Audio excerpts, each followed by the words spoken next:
So today's video is going to be another solved true crime case, a case that a lot of people still debate to this day. It is technically solved and someone is behind bars, but are they actually guilty of the murder? This one's actually got a real twist towards the end of it, and I'm really excited to hear everyone's opinions and theories in the comments at the end of this video. But before we get into it, this video isn't actually sponsored. Like, it kind of is, because I'm sponsoring myself. What I'm trying to say is I finally have merch. I have merch. It's all up on screen right now, as well as the website where you can purchase any of it. We have hoodies, black long sleeves, white long sleeves, black mugs, white mugs, phone cases, all available at eleanorneale.shop. I'm really happy with how everything's turned out. I've got the phone case on my phone right now. I don't know how much longer it's going to be available for, because it's just going to be available until it's sold out. So if you want something, first come, first serve. Thank you so much if you do go and grab something from the merch drop. Because a lot of my videos are demonetized, you're helping to support me and support the channel and support what I do here on the Eleanor Neale channel, and I really appreciate it, so thank you. But yeah, before we get into this case, I just want to give my usual disclaimer that I mean absolutely no disrespect to anyone that I talk about in this video. This video is for educational purposes, and everything I'm about to say is just information that I have found on the internet and I'm compiling into one video. So today we're going to be talking about the murder of Margo Prade. Born Margo Schamberger on September 17th, 1956 in Akron, Ohio, she was the youngest of 7 siblings. She was very intelligent from a very early age. She was yards ahead of all of her classmates, so much so that she even skipped the 5th grade. In high school, she was known as very graceful, very classy, of course, very intelligent still, but also just very graceful, I don't know how to word it, very classy. She was just a classy girl. She was very focused on her studies all the way through her teenage years, so much so that she never got a boyfriend in her teenage years because it just wasn't her focus. She was much more set on getting her education done, getting a good career. Don't get me wrong, she did go on dates here and there, but none of them were really worth the distraction from her work. That was until she met one man in particular, a man named Douglas Prade. Douglas Prade was a young police officer in Akron. The two of them met at a charity event, and he caught Margo's eye straight away. And he was exactly Margo's type, exactly what she was looking for. He was tall, he was handsome, he was strong, he was brave, he was athletic, but he also had this sweet and sensitive side to him. He'd previously served in the Navy but was discharged for medical reasons, and he was quite a bit older than Margo, like a decade older than Margo. He was 28 and she was just in her senior year of high school, so I think that's around 18 years old. And she liked that he was so mature and that he was so experienced in life and that he'd done so much and had so many stories. Shortly after meeting Doug, Margo graduated high school in 1974, valedictorian of her class. She began studying at Kent University, where she was studying 2 different things at once. It was all to do with medical stuff. Can you tell I never went to university and I don't understand university? She was studying for her medical degree and a bachelor's degree at the same time. I don't know if they're the same thing, but one day she wanted to become a doctor. That's what she was working towards. Margo and Douglas quickly became an official couple, and as soon as she finished university, Doug proposed and the two of them got married. They had 2 children together, 2 daughters named Kenya and Sahara, and at this point in their lives, both Margo and Douglas were both very advanced in their careers. They were in very high up positions. They were very well known and well respected in their area. Douglas had been moving up in the police force the whole time that he'd been with Margo, and by now he was just one promotion away from being the next police chief. And Margo actually went on to open her own medical practice in the area, and because she was so intelligent, everyone wanted to be seen by her because they knew that she was going to be a good doctor, you know? She was incredibly successful, and because of the high demand to see Margo, she began working longer and longer hours. She was earning a lot more money, but this came at the consequence of spending less time with her family. Any time that she did have spare, she made sure to spend it with her 2 daughters, who were still growing up. They were still very young, and of course, every spare minute she had, she wanted to spend with them. But this meant that she was spending barely any time with her husband, Doug. And Doug was also working pretty long hours now that he was high up in the police force, and sometimes they would even work alternate hours. So Margo would work through the day, sometimes Doug would be working into the night. So they didn't get a chance to spend quality time with each other anymore. And this really took a toll on their relationship, as it would with anyone. They felt really disconnected from each other, like they just didn't really have anything in common anymore. They were just kind of grown apart. And so after 20 years of marriage, Margo decided to file for divorce. The two of them remained on decent terms because, of course, they had children together. This wasn't a very bitter end. They weren't exactly friends after their divorce, as you can imagine, but, you know, they kept it very amicable whenever they saw each other. They shared custody of both their daughters, Kenya and Sahara, and they cooperated very well bringing them up, and they would spend, equal time at their mothers and their fathers, and Margo and Doug just still had that same level of respect for each other after the divorce, so everything was fine. And now, 40-year-old Margo Prade decided that she wanted to get back out there. She wanted to get back into the dating game. And so she started going on a few dates with, mutual friends, people that her friends had set her up with. And that was when she met Thomas Houston. And everything just clicked for Margo. He was very well educated, he was very successful, he earned a lot of money as a lawyer, and all of that attracted Margo to him. He had that same very sweet, sensitive, polite side that Doug had as well. This man was perfect for her. And a lot of Margo's friends have described this connection between Margo and Thomas as one of those very when you know kind of connections. They met each other and they just kind of knew that they were supposed to spend the rest of their lives together. Within just a few months of knowing each other, they were already talking about marriage, and it just seemed as though she'd found her one. As time went on, Margo's medical practice was just doing better and better. She was hiring other doctors and nurses to come and work for her, and at one point she had over 9,000 patients on her register. Everything was just going perfectly for Margo Prade. That was until the morning of November 26th, 1997. It was the day before Thanksgiving, and Margo's medical practice was open as usual. Around 10:25 a.m, a doctor named Laurie Collins walks outside of the medical practice around the back to go and have a cigarette break. And she's out there in the car park, she's just kind of people watching, and then she notices Margo's van parked in the car park, which was odd because Margo hadn't turned up for work that morning. She'd called in at around 8:50 a.m, so she was due in at 9 a.m, and she called in around 10 minutes earlier saying that she was on her way and that they could expect her within 5 minutes. But they hadn't heard from her since. She hadn't arrived, she hadn't called again. They'd called her to see if she was just in traffic or something, but she hadn't answered. And so when Laurie noticed the van, she walked up to it to go and see if Margo was inside or whatever, and when she peered in through the window, she saw Margo Prade slumped over in the driver's seat, covered in blood. So Laurie panicked and she ran back inside the medical practice and called for police and an ambulance. However, when paramedics arrived, they couldn't find Margo's pulse. Margo Prade was pronounced dead at the scene, and it was very clear that this had been a homicide. Even though there was blood all over her, there was no murder weapon around, so this can't have been a suicide. There was no gun, there was nothing. It was clear that someone had done this to Margo and then taken the murder weapon away with them again. So immediately police set out finding who had done this to Margo Prade. One of the first things that detectives noticed on a search of Margo Prade's van was a diamond bracelet in the footwell of the passenger side. So it was kind of like this bracelet had fallen off in a struggle. Maybe this had been an attempted robbery. Maybe that is why Margo was killed, because someone was after this bracelet and maybe they just dropped it as they fled the scene. And it did seem likely that a struggle had taken place in the van that morning because of how Margo's clothes were left. She was already wearing her lab coat, which she wore for work as a doctor every single day. However, some of the buttons had popped off this lab coat. But the more evidence police found in Margo's van, the more an attempted robbery seemed unlikely. So her purse was just on the back seat with her money in, with her credit cards in. Had this been a robbery, would that not be one of the first things they took, as well as the bracelet? Why would they just drop the bracelet after murdering a woman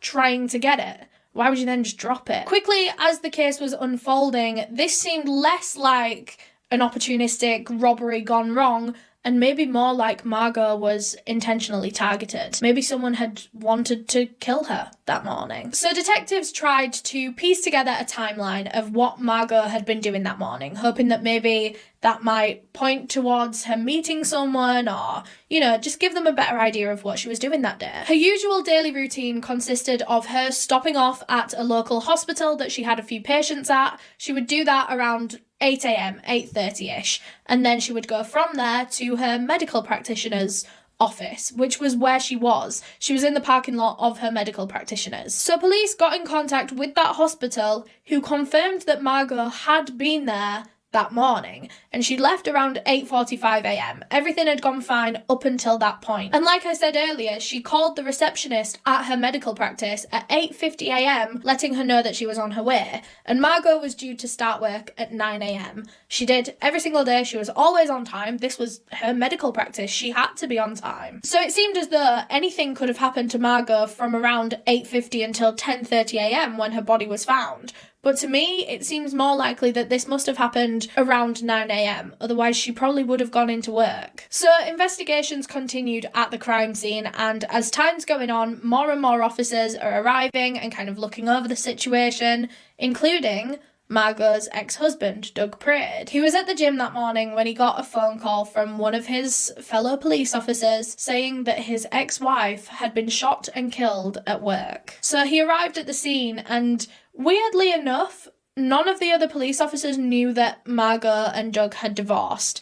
Now, I don't know if he was intentionally keeping this a secret because he was ashamed or embarrassed that his wife had left him, or maybe it just never came up. After all, they'd only been divorced around 6 months at this point, and I don't know, did police officers often talk about things like that? I don't know. I think there might have been like 1 or 2 people on the police force that knew, like his closest friends knew that he'd been divorced, but it wasn't like widely known knowledge at this point. So to a lot of police officers that day, this was Doug Prade's wife that had been murdered. Regardless, this was a woman that he'd loved and shared his life with for 20 years.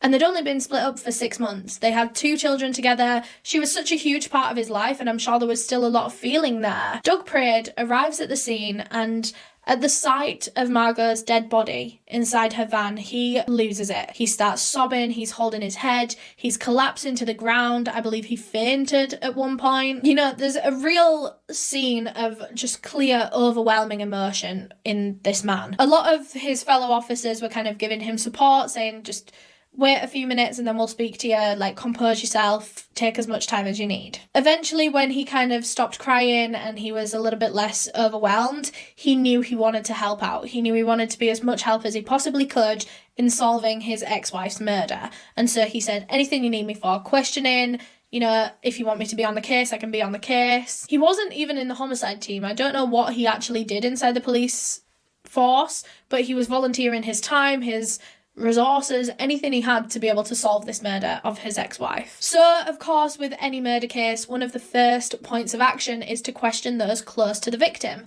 to kind of get an idea of their life and who's in it and if anyone might have wanted to hurt them. So that's current boyfriend, family, you know, even her work colleagues and her ex-husband, Doug Prade. But naturally, none of his co-workers wanted to be the one to question this very clearly emotionally overwhelmed man about the murder of his ex-wife, but someone had to do it. Eventually, one woman in the police force stood forward and said, look, I'll do it. And she began questioning him. She got his alibi.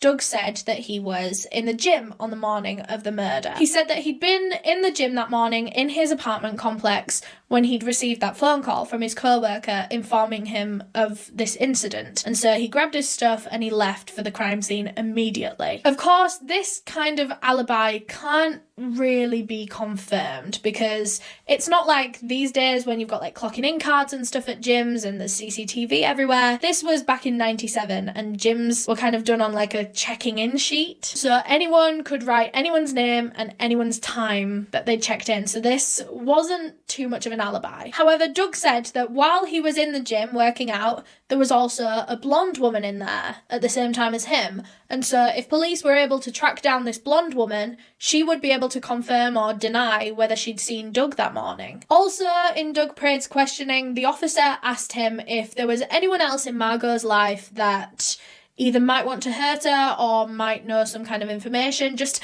anyone else that they might want to question as part of this investigation. And Doug Prade said, well, yeah, I think she's got a new boyfriend. He said he didn't know the boyfriend's full name, and so police would just have to ask Margo's friends or family for that. However, you know, this boyfriend was in Margo's life currently. Doug wasn't, so he didn't really know what was going on with Margo at the time of her death, whereas this man probably would. Before letting him go, police did a quick gunshot residue test on Doug Prade's hands, and this test is designed to tell whether the person person has fired a handgun recently, and so that would easily either rule him out or rule him in as a suspect. They're not always 100% accurate, so it's not enough to fully rule him out as a suspect. However, his test came back negative. It said that he hadn't shot a handgun that morning, and so he was lower down on the people of interest list, but he was still her ex-husband, and ex-partners are always quite high up. Anyway, police wrap up the questioning with Doug Prade. They're pretty confident that they've got everything out of him at this point, and if they need him later, he was totally happy to come back in and speak with them again. And so police move on to Margo's co-workers. Not just her co-workers, but her friends and her family, but of course her co-workers might have seen or heard something that morning, since this happened in the car park of her business. Meanwhile, an autopsy had begun on Margo Prade's body, and police's assumptions were correct, that her death was caused by gunshot wounds, 6 of them to be exact. She was shot 6 times. And this pretty much confirmed to them that this wasn't a robbery gone wrong. You don't shoot someone 6 times in a robbery gone wrong. If you're shooting 6 times, then you're making sure that that person is dead. Whoever had killed Margo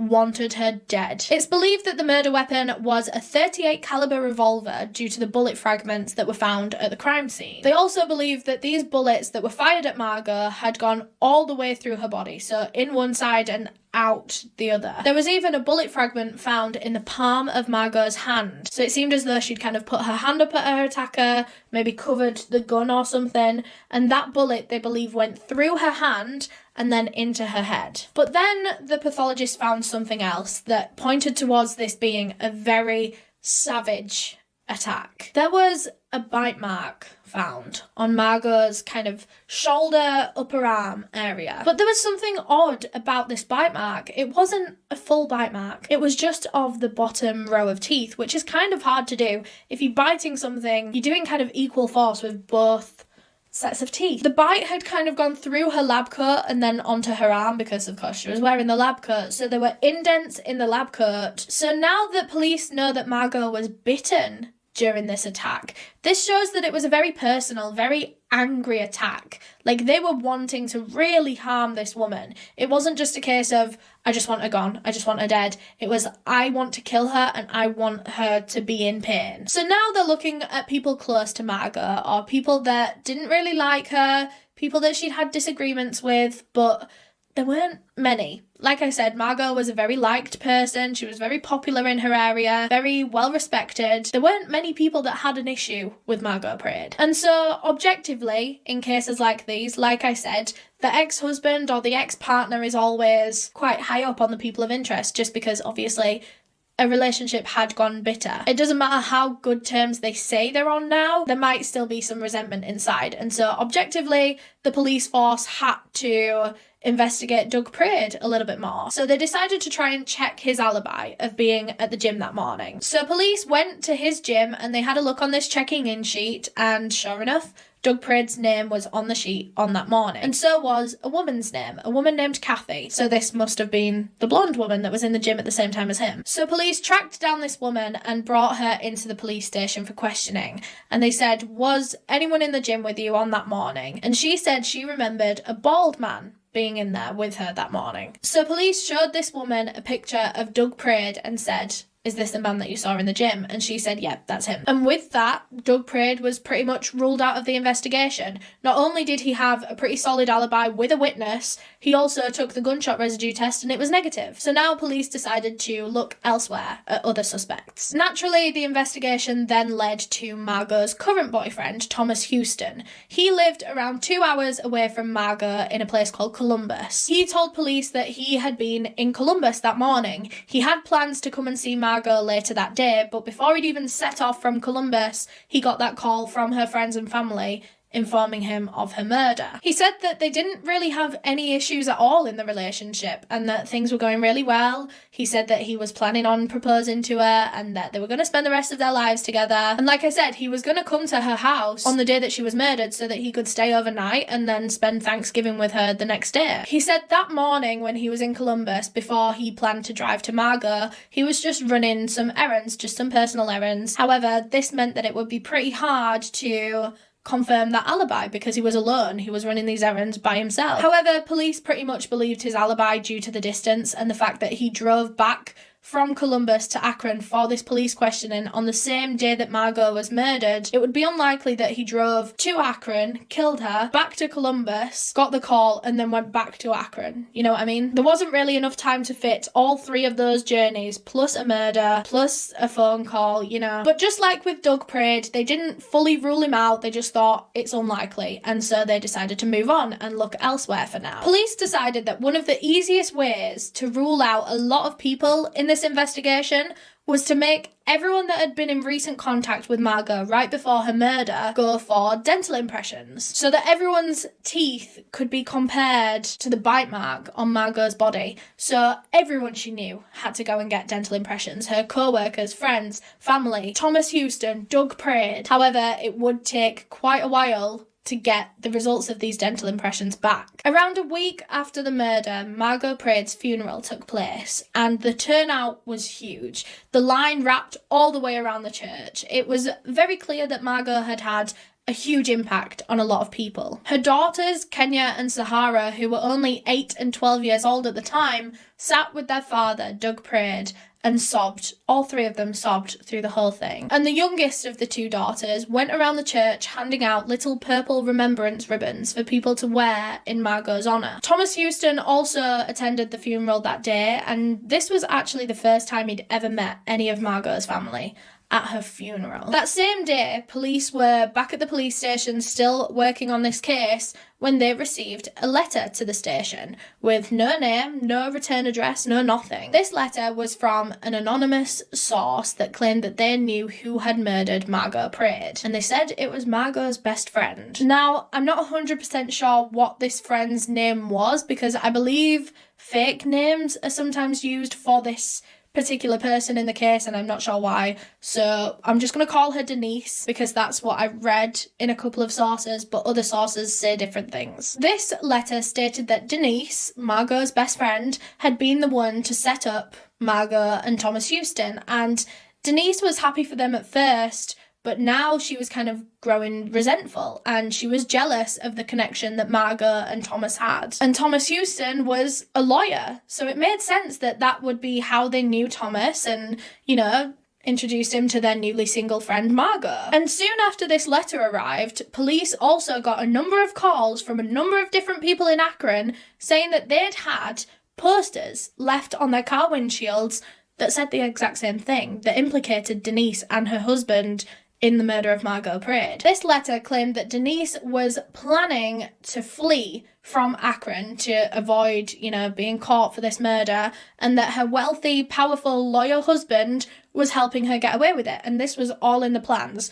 So the letter said if police wanted to catch them, then they had to act fast. And even though there was absolutely no evidence to say that this best friend and her husband had anything to do with the murder, police still kind of had to go down that avenue. And so they tracked them down and they went to go question Denise and her husband. In this questioning, they found out that this couple had been friends with Margo for over 10 years and they got on very well. They didn't have any problems. There were no arguments. There was no feud. There was no resentment. There was nothing. And when police informed them of this letter that they'd received, the couple were very offended, saying, well, this is one of our closest friends that we've known for so long. Why on earth would we do that? And who on earth would say that about us? Police seemed satisfied with the questioning that they'd done of Denise and her husband. They gave their alibis. I don't know what the alibis were, but police seemed happy with it. However, they did want them to do a dental impression, just like everyone else. Of course, the results were going to take a while to come back, but police were happy to move on with the investigation and look elsewhere. This definitely seemed as though the real killer was just trying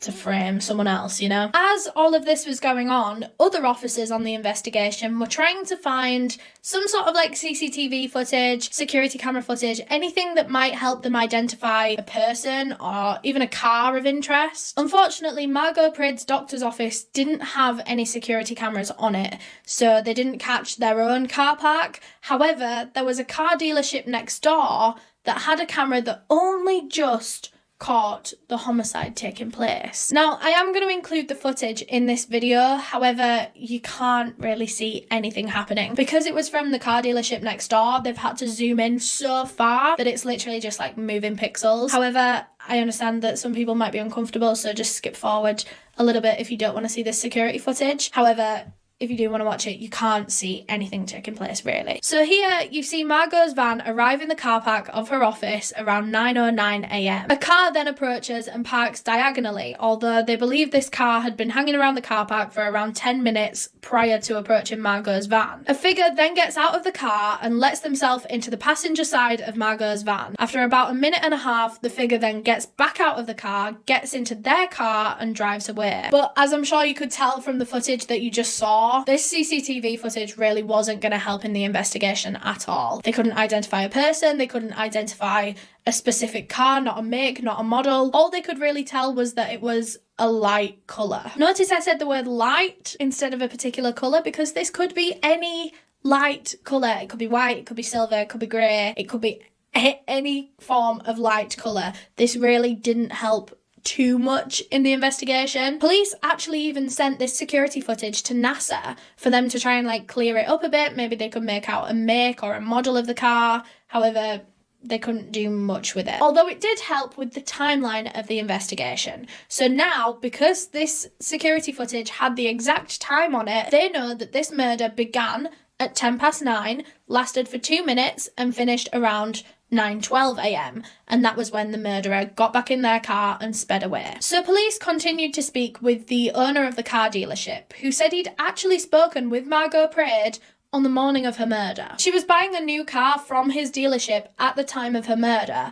and so that morning she just called him up because she'd already ordered it, but she was just waiting for it to get to the dealership so that she could have it. So she was just calling him for an update on like where it was, how long it was going to be. But this wasn't the first car that Margo had bought from this car dealership. She'd actually bought the van that she was driving, the van that she was murdered in, from this same guy. The guy at the dealership then told police some very interesting information about a very specific safety feature that Margot's van had that he'd installed himself. When the van went above 50 miles an hour, the doors would automatically lock so that they couldn't, be accidentally opened at really high speeds. Margo had requested this when she first bought the van because she had 2 young children. But even when the car stops, or even when it's going really slow, the doors don't unlock themselves. So when they get to their destination, Margo has got to unlock the car before anyone can get out of it. Now this means that whoever murdered Margo Prade that morning had to have the door unlocked somehow, because they got inside the van from the passenger side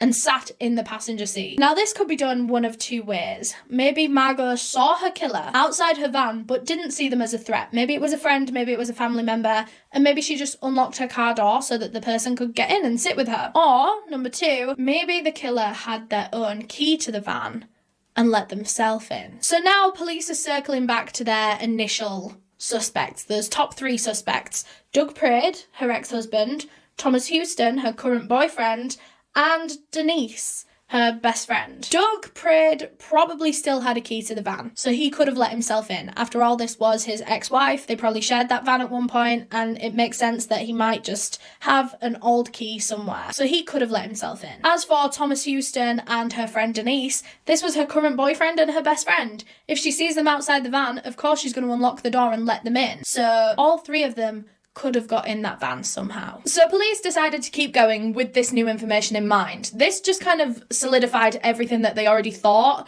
that someone close to Margo had been the killer. So now police decided to do a search of Margo Prade's home to see if they could find any clues that might lead to a perpetrator in there. They didn't really know in particular what they were looking for. They were just kind of keeping their eyes open for anything. Of course, from the obvious of like threatening letters, maybe she was receiving threatening letters from her murderer before this happened. Or maybe even less obvious things that might turn out to be clues, like phone records. Maybe she was getting calls from a certain number every single day, so then they would look into that. But one thing police found in Margo's home that they found rather odd was that she had a tape recorder hooked up to her home phone. So every single phone call that she would get into the house would be recorded. Police wondered why Margo might have this, and so they asked Doug Prade, who was her ex-husband. Of course, he lived with her for 20 years, so maybe this was something that she'd always had for a good reason. And it was. Doug said that Margo had this kind of tape recorder installed herself because sometimes she would give her patients her home phone number. Of course, some patients that required like urgent advice, urgent information, they could just call her when she was out of work hours in her home,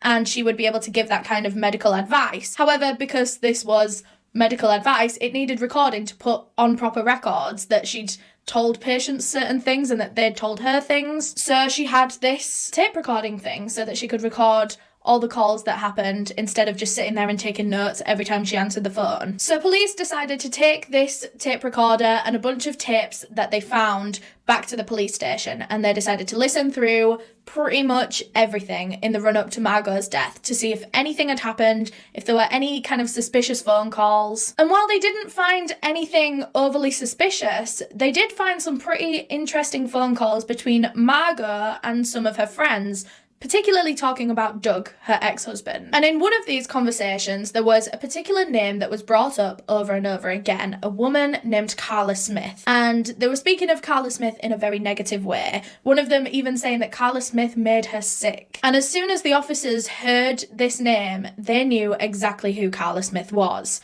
She actually worked on the police force. Carla Smith worked alongside Doug Prade, and the two of them were very close. They would always go for breaks together, always go for lunch together, and there had been some rumours in the police department that the two of them were maybe seeing each other. Maybe Doug was being unfaithful to his wife. I believe Carla also had a spouse, so they were being unfaithful together. And Carla Smith actually had a son during her time at the police station. And these rumours even extended so far that some people were speculating that the father of Carla Smith's child could even be Doug Prade. So maybe Carla Smith had something to do with this. Maybe she was jealous. Maybe she was falling for Doug Prade and she wanted to leave her husband and be with Doug, but the only thing getting in between that was Margo. Maybe Carla killed Margo out of jealousy. Maybe Doug even helped Carla kill Margo so that the two of them could be together. So police decided that they needed to question Carla as well. In her questioning, Carla Smith said that she'd been at work on the morning of Margo Prade's murder.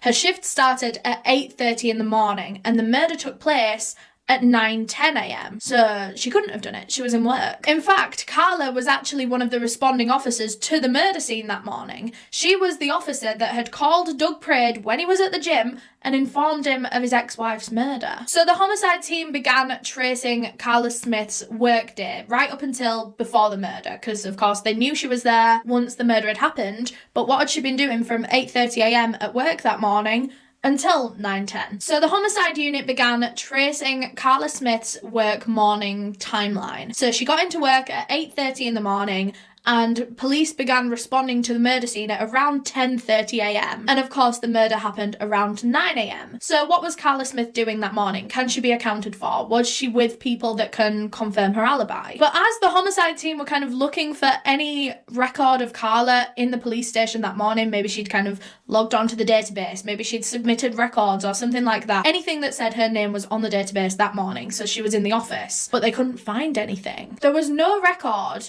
of Carla Smith after she clocked in at 8:30 that morning, up until she responded to the murder scene at about 10:30. So that's 2 hours where she'd just kind of gone missing for a while. There was no record of her, which is of course very suspicious. So police decided it might be of use to search Carla Smith's home to see if there was anything in there that maybe pointed towards her involvement in this murder. And from the contents of her home, it was very clear that Doug and Carla had been seeing each other and they were very comfortable with each other. So much so to the point where Doug Prade's kind of financial papers were in Carla Smith's home. They found like a full folder of like bank statements and just, you know, other financial records, receipts, anything that he might need for like tax purposes. Which, first of all, this was immediately odd. Why do you need to be taking your financial papers, a full folder of like bank statements and receipts and stuff, to your girlfriend's house? That's something you would keep at your own house, is it not? Unless you were trying to hide it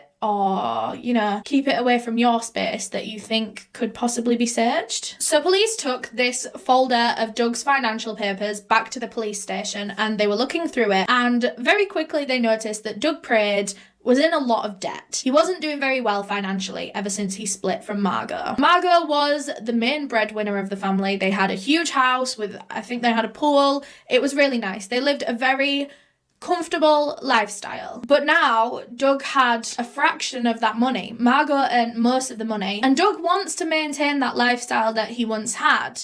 just for kind of reputation purposes. But he doesn't have the money to do that, and so he's getting further and further in debt, trying to pay for this car that he can't afford, trying to pay for a house he can't afford. He even had to sell his car along with multiple other belongings that he'd kind of amassed over time to try and make this debt. So maybe a potential motive, if Doug was the killer, was bitterness. Margo had taken his lifestyle away from him, his financial support away from him, and now he was left with next to nothing. Maybe it wasn't even bitterness, but maybe finances were the motive. Maybe he was trying to murder Margo for some kind of monetary value. Maybe he thought that he would inherit things from her, being her ex-husband. So police began a quick investigation to see if Doug would gain anything financially if anything was to happen to Margo. So see if his name was on life insurance policies, or, you know, if he was in her will. And they found that he was. Margo Prade had a life insurance policy for $75,000, and the sole beneficiary of that amount of money was her ex-husband, Doug Prade. She hadn't taken him off it yet. Now that is suspicious enough in itself, that this man is desperate for money. He's in a lot of debt, and then something suddenly happens to his wife that meant that he would inherit £75,000. That's suspicious circumstances as it is. But this was only made worse for Doug Prade when police were looking through this folder of all of his financial records that they found in Carla Smith's home, and they found a receipt in there. On the back of this receipt, there were about 5 or 6 sums of money in the thousands that were subtracted from $75,000. It seemed as though Doug had been doing some working out on the back of this receipt to see what he could pay for with the $75,000 from Margo's life insurance policy. So following this new piece of evidence, Doug Prade was brought back into the police station for questioning. They wanted to know what this receipt was all about. And Doug didn't even try and pretend that that wasn't what it was. He admitted straight up that that $75,000 was referring to Margo's life insurance policy. But he'd made those calculations after she'd already died. So police saw this receipt and they thought that was written before he killed her, and he was just calculating what he could spend the money on if he did kill her. But Doug was saying no, she was already passed away, and he was just trying to figure out like funeral costs for their children to kind of put them through college and stuff. And that was what he was doing straight after the murder, which, you know, is perfectly reasonable. The police couldn't determine when he'd written on that receipt, so they just kind of had to take his word for it. It's a reasonable explanation that he was trying to price up the funeral and other costs that he couldn't afford, and that is what a life insurance policy is for at the end of the day. And besides, Doug Prade was being very cooperative in this investigation. He came in for every questioning they wanted him for. He would explain everything that he possibly could to do with Margo and her life, and so police were satisfied with Doug's explanation of this receipt, and so they moved on. However, for about a month, the investigation was pretty quiet. That was until the dentist got in touch with the police station and said that they'd finally completed all of the dental impressions of all these people of interest that police wanted them to take.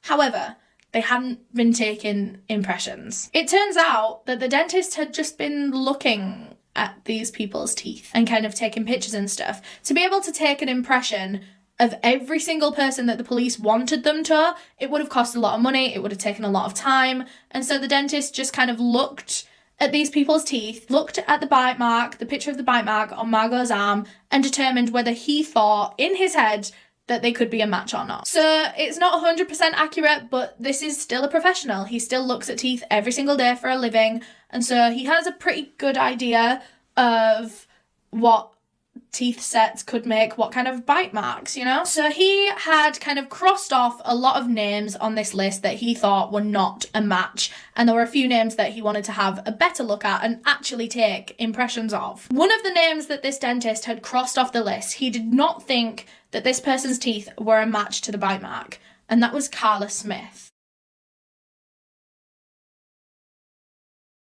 However, there were 3 names left on the list that he wanted to take impressions of because they were very similar to the bite mark. And these 3 people were Doug Prade, Margo's ex-husband, Thomas Houston, her current boyfriend, and Denise, her best friend.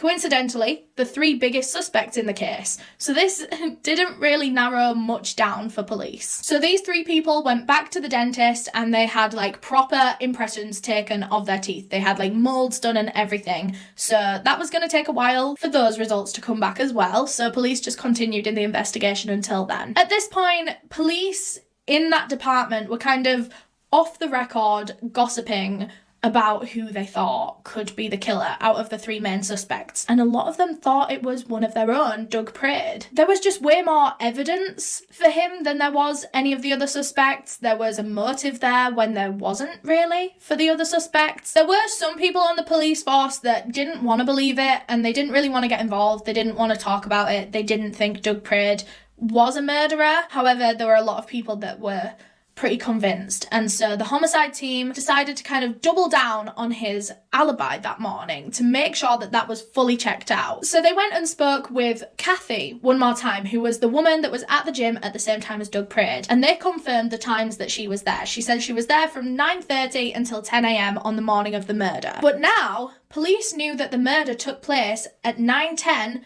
until 9:12 a.m. Because of that security footage that they had with the time printed on the video, they knew that the murder happened 20 minutes before she saw Doug Prade in the gym. This means that Doug Prade could have easily committed the murder at 9:10 a.m. and been at Margo's medical practice at 9:10 and then got in his car, driven straight back to his apartment, which was only 6 minutes away from the murder scene, got changed really quickly, disposed of the murder weapon, whatever, and then been in the gym by 9:30 a.m. that morning in order to be seen and have an alibi. So now things are mounting up against Doug. So police decided to go back and look at that gunshot residue test one more time, just in case they maybe missed anything. Maybe he'd just like washed his hands very well afterwards and maybe there was a little bit of gunshot residue. Because this had been one of the reasons that Doug Prade was practically ruled out from the start. He was never ruled out per se, but he was looked at in a lot less detail because of this gunshot residue test that showed up negative. However, when police went back and looked at this gunshot residue test,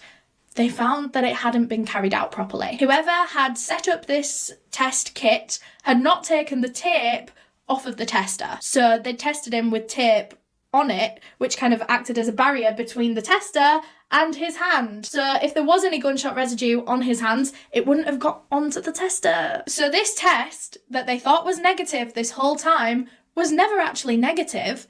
It just had no results. So now this was no longer a piece of evidence in Doug's favour. It wasn't that this test was negative, it was that it didn't have any results at all. And so now not only did Doug look very suspicious, the evidence in his favour was also dwindling by the hour. So police decided to go and speak with all of Margo's friends and family one more time because now they were very suspicious of Doug and they wanted to know more about their marriage, more about their divorce. They didn't let on in these questionings that they were suspicious of Doug, but that's why they were doing it. And in Doug Prade's initial questioning, when he told them that he and Margo were actually divorced, because remember, police didn't know that they were divorced. When he told police that they were divorced, he said it had been a very amicable, very friendly divorce because it was just for the better of both of them and they were both kind of mutually agreeing to part ways and move on with their life, and it had just been very calm. However, after speaking with Margo's friends and family, police learned that it wasn't a mutual divorce at all. It actually turned very sour towards the end of it, and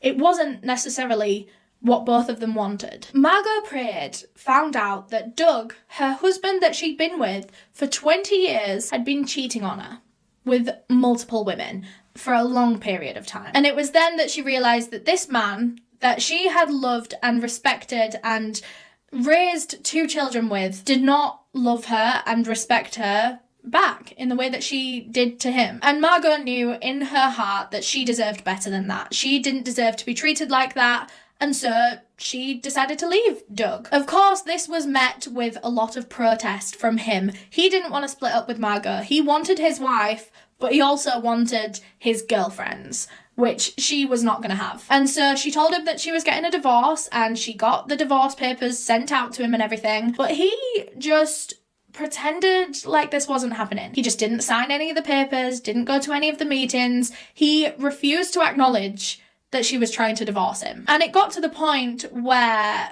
of course, Margo wants this divorce, he doesn't, but the court has to award the person that wants the divorce because, you know, they can't force them to stay in this marriage that they don't want to be in just because the other person is refusing to acknowledge the whole court proceedings. So the court granted this divorce, and they also awarded Margo Prade the family home. However, it didn't stop there. Doug still had a key to the house. And of course, him being in denial about the divorce, pretending it wasn't happening, he would still use this key and he would come in the house whenever he wanted. And Margo at first was very patient with him. She understood that he was upset. And after all, this was the house that they were raising their children in. And so she was very patient with him at first. He would let himself in the house and she'd be like, look, you can't do that. I'll let you come over and see the kids whenever you want, but you can't let yourself in. This is not your house anymore. And when their daughters, Kenya and Sahara, would go to Doug's house, he would interrogate them about Margo, asking like where she'd been, who she'd been seeing, does she have a new boyfriend yet? What's her new boyfriend like? And when Doug found out that Margo was seeing Thomas Houston and that they were in a relationship and that things were going well, he blew up and he drove to Margo's home, let himself in as he often did. Margo was just sat with her nephew in the house and Doug comes in and he begins screaming at Margo, and her nephew remembers seeing this pure rage in his face. And until now, Margo had not wanted to get the police involved. She hadn't wanted to change the locks because she wanted to trust Doug with a key to the house because that was where his daughters were. And she was hoping that maybe this was just his initial reaction to the divorce and that maybe he would calm down over time and then she could trust him with a key to the house. But after this incident, when he let himself in and began screaming at her, she knew that she had to do something. So Margo got in touch with her lawyer, who got her a court order against Doug that said he was not allowed at Margo's house. And she also wanted to try get the joint custody of their two daughters revoked. She wanted full custody of the children because Doug would often use that as an excuse. He would use the girls as an excuse to come round to the house, to speak to Margo, to kind of intimidate Margo. And so that is what was going on in the background at the time of her murder, is that she was in talks with her lawyer to change custody of both their daughters to just her, and she also wanted more child support money from Doug. I don't know what for and I don't know why, but that is what was going on behind the scenes. She also asked her lawyer if there was anything that they could do about Doug using her van. Like I said, Doug had a key to this van, the same van that Margo was murdered in. He would often come round to the house and just use it whenever he wanted. This was Margo's car, Margo's only car, and he would just kind of let himself in and drive away in it, which he was not allowed to do, and she wanted to try and put a stop to that as well. So now suspicion is mounting higher and higher against Doug Prade, and officers on the homicide team decided it might be of use to search his locker at work, because if you're going to hide anything, hiding it in a locker at a police station seems most logical, because who's going to search there, you know? And they were right, because inside this locker, they found a bag of cassette tapes from Margo's home phone. So logged calls of Margo's between her and Doug. And these were relatively normal phone calls between an ex-husband and an ex-wife. They were talking about like the kids and picking the kids up at certain times and stuff. However, there was a very hostile tone to all of these phone calls. They were very snappy, very short, very, you know, you could tell that there was a lot of negative energy between these two people, which is not what Doug presented to the police at first in his initial questioning when he said that he was on good terms with his ex-wife. Another one of these cassette tapes that they found in Doug Prade's locker actually had a phone conversation between Margo and her mother on it, where Margo was expressing concerns to her mother that she thought that Doug had tapped her phone. Margo told her mother that Doug had brought something up in conversation with her that he technically could not have known about. It was something that she'd spoken about on the phone with her friend a few days before that, and that was the only time she'd ever spoken about it. So how did Doug Prade know about that unless he was listening in to her phone calls? And Margo's suspicions were correct. He had tapped her phone and he was recording every single phone call on these cassettes. This wasn't something that Margo had set up herself for her medical business purposes. This was something Doug had set up to keep tabs on Margo and to listen in on her conversations. And there was also another recording from that phone call with her mother where Margo says that she feels very intimidated by Doug and that there'd been an incident recently where he'd got all up in her face, he was shouting, he was too close to her, and she was scared of him. However, frustratingly, none of this proves that Doug murdered Dr. Margo Prade. None of it. It's all very suspicious, incredibly suspicious, but none of these pieces of evidence prove that Doug Prade got into Margo's van that morning, picked up a gun and shot her 6 times. And that is what police needed. They needed solid evidence of that physical act of murder. So they continued trying to find this solid piece of evidence that could prove that he did this. However, at this point, the police department was not doing well because of this case. I'm sure you can imagine a case like this where one of their own is being accused of murder, of murdering their ex-wife. It's very polarizing. There were a lot of people on the police force that saw all this evidence and thought, well, it's got to be him. We're just looking for some physical evidence now. Like, everything is so suspicious in relation to Doug. But then there were other officers on the police force that were very loyal to Doug, and they insisted that he couldn't be guilty, that he was not guilty, and that the homicide team were looking in the wrong places. They were wasting time.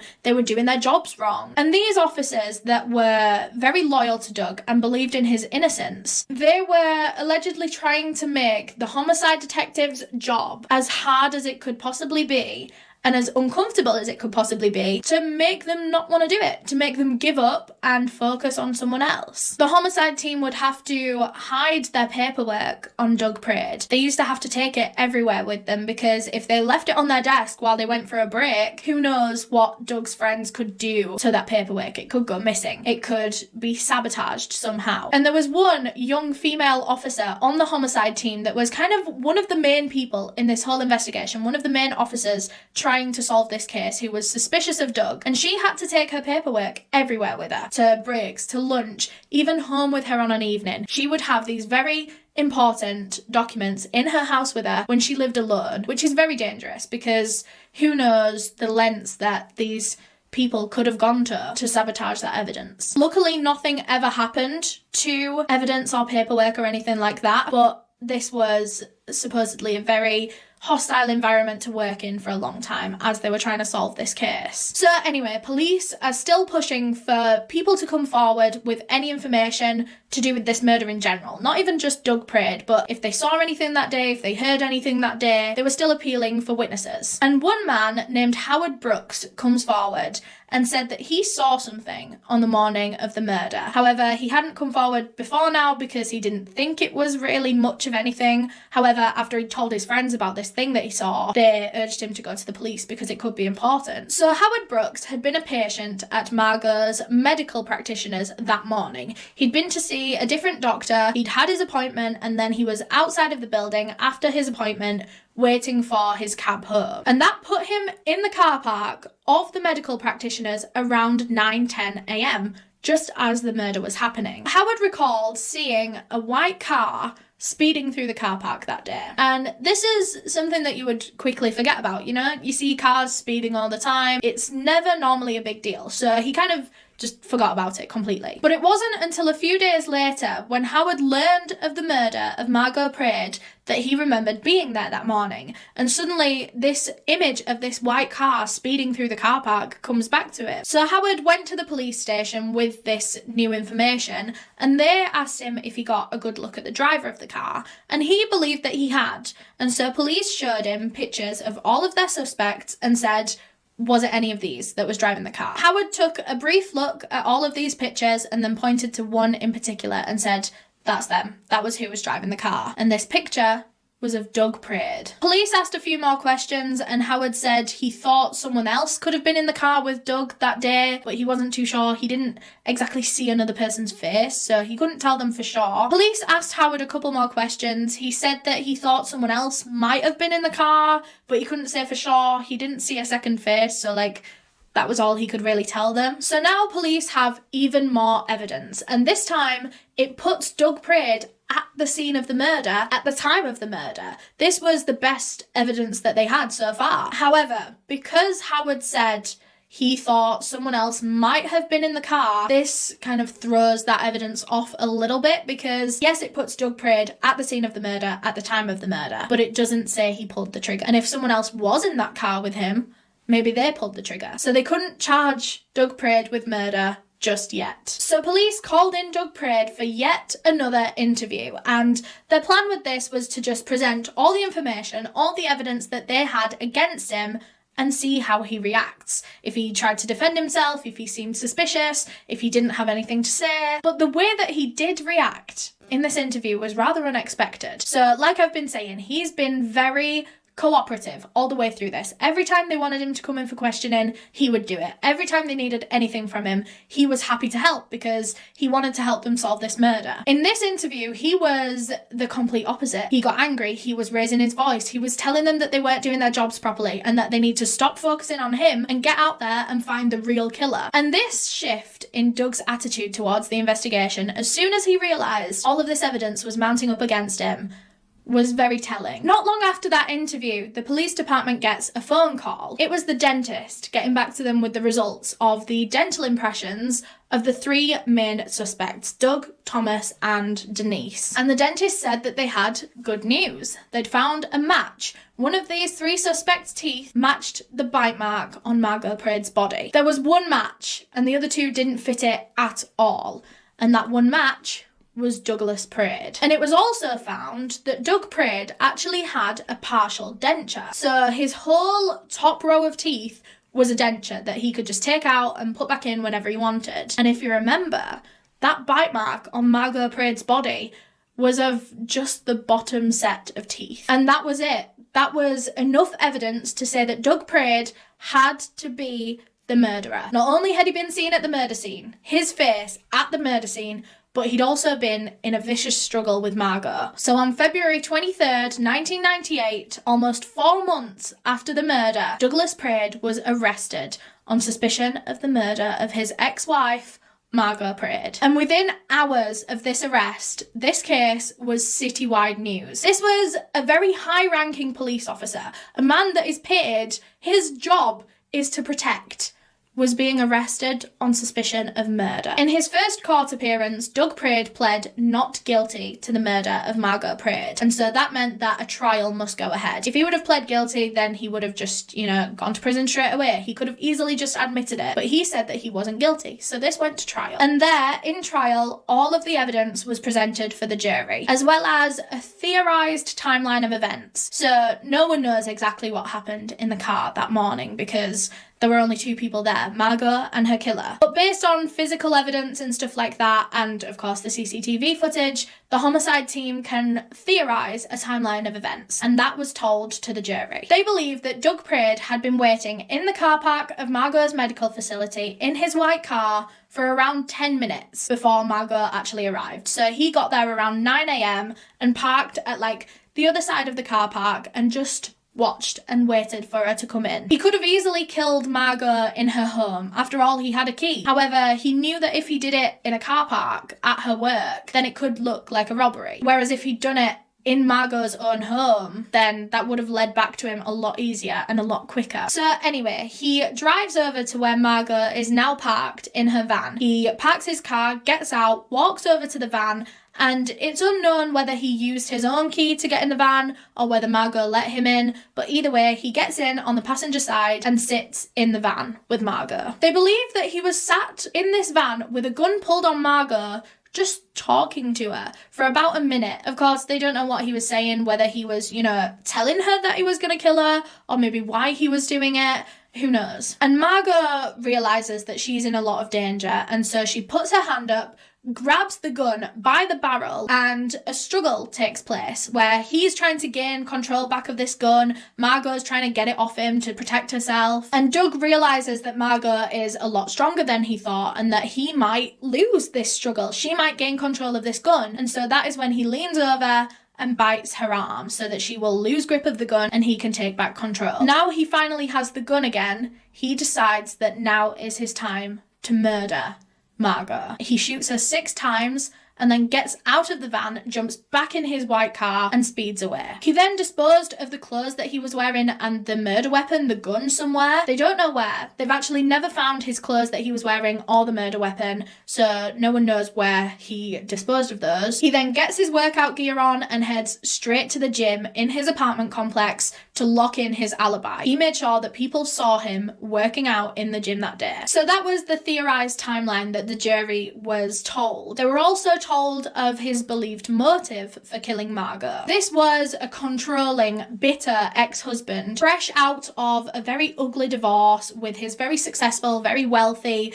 independent doctor wife. He was very much in debt. He missed the life that he used to live, and he knew that his ex-wife, that he now held a lot of resentment for, had a life insurance policy with a lot of money that would go to him if anything happened to her. On top of that, there was the evidence of the bite mark that matched Doug Prade's teeth perfectly. There was his disproven alibi where he wasn't at the gym that morning at the time of the murder. There was Howard Brooks, who had seen Doug Prade's face as he was speeding away from the murder scene that day. There was the questionable cassette tapes that he'd stolen from Margo's phone and kept in his locker. So Doug Prade was called up to the stand to testify, and he said that he didn't hold any resentment for Margo Prade at all. He actually felt he had a very good relationship with the mother of his children. He also denied ever fathering a child to Carla Smith. After 3 weeks of trial, the jury went to deliberate, and after 4 hours of discussion, they came back and found Doug Prade guilty of the murder of Margo Prade, and he was sentenced to life in prison. But the case doesn't end there. I promised you a twist, you're gonna get a twist. Around 15 years into Doug's prison sentence, so he'd spent 15 years behind bars. It was now 2012, 2013 time. And of course, technology is a lot better these days than it was at the time of the murder in the 90s. And so Doug Prade's team insisted that they got evidence retested to see if they could find any DNA evidence, because, you know, they could pick up a lot smaller samples in 2012 than they could in the 90s. So this might help find a different suspect. So they took Margo's lab coat because she was actually wearing the lab coat when she was murdered and when she was bitten. So that bite mark had gone through her lab coat and onto her skin. So on her lab coat, surely there would have been some saliva from this person, from her killer. And so the lab coat was DNA tested and they found a DNA sample, but it was not a match to Doug Prade. It was a male's DNA sample, but it wasn't Doug's. So was it the real murderers? Had there been a real murderer this whole time and Doug had been falsely convicted? So with this new evidence, Doug Prade's team decided to try and appeal his prison sentence and get him exonerated, get him out of prison, because he was clearly innocent now. So in order to meet the criteria to be exonerated, the evidence, this new evidence that's being presented, the DNA, has to be so solid that no reasonable juror would ever find this person guilty of murder had it been presented at the original trial. So say this trial had gone down and they had this conflicting DNA evidence at the time. Would any single one of those jurors find him guilty? And in January of 2013, a judge named Judge Hunter decided that no reasonable juror would ever find Doug Prade guilty of this murder had that evidence been presented at the time, and he was exonerated and let out of prison. Now, this was met with mixed opinions. There were a lot of people that felt really bad for Douglas Prade. He just spent 15 years of his life in jail for a crime that he now didn't commit. It seemed as though he didn't commit it. But there were other people that were saying, well, no, hang on, there's still so much evidence that says that he's guilty. His false alibi, the fact that the bite mark is exactly the same as his teeth and only the bottom set of his teeth. Who else only has one set of teeth, just the bottom set? There was him being seen at the crime. There was his motive, the receipt of her life insurance policy money. And so the prosecution came back and said, we really don't think that Doug should be out of prison for this. Just because someone else's DNA was on Margo Prade's lab coat that day doesn't cancel out all of the other evidence that originally helped to convict Doug in the first place. And besides, that lab coat had been just in an evidence locker for 15 years. This could be anyone's DNA. It could be a crime scene investigator's, it could be a police officer's during, like handling of it or whatever. Yes, they're supposed to wear gloves and it's supposed to be ultimately protected at all times, but what if it hadn't? There's plenty chance for it to get contaminated during 15 years in an evidence locker. Even if it wasn't a police officer's or a crime scene investigator's, what if that evidence on Margot's lab coat was just from one of her patients from the day before? What if she hadn't washed it before she put it on that morning and, you know, it could have been anyone's? Basically, what I'm trying to say is just because another man's DNA was on her lab coat that day doesn't mean it's the killer's DNA. So how can it possibly rule Doug out completely and say that he's innocent? And so the prosecution got to work trying to get Doug Prade back into prison. And all they really needed to do was pass this evidence around to a few different professionals and get them all to say that this evidence is unreliable.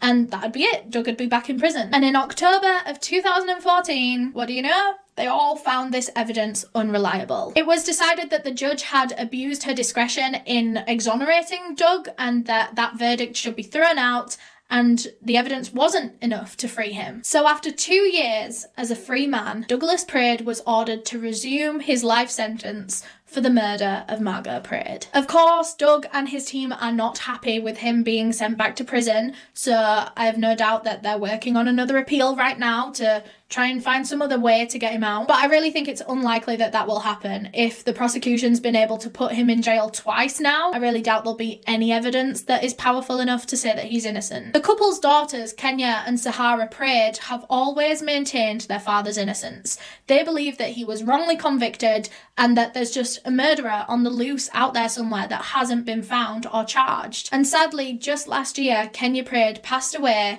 after struggling for months with a very serious illness. She was a doctor just like her mother had been, and she had kids of her own. But that's about all I have on this case. Feel free to discuss your opinions in the comments below. Do you think he should have been let out? Do you think he should have been put back in? Like I said, my merch is available right now and it's linked down below in the description if you want to go and pick anything up. This is my personal favourite, the long sleeve. Everything in the store is on screen right now. Remember, that is eleanorneale.shop. Thank you so much to all of my channel members for their continued support with the channel, especially to tier 2 that helped me choose the cases that I cover. But yeah, that completes this video. Thank you so much for watching. If you enjoyed, make sure you leave a thumbs up. If you want to subscribe, there's a circle right here. Click it. If you want to subscribe to my second channel, there's a circle right here for that one too. And if you want to watch another video of mine, there's a playlist on screen here. Thank you so much. Bye. Bye.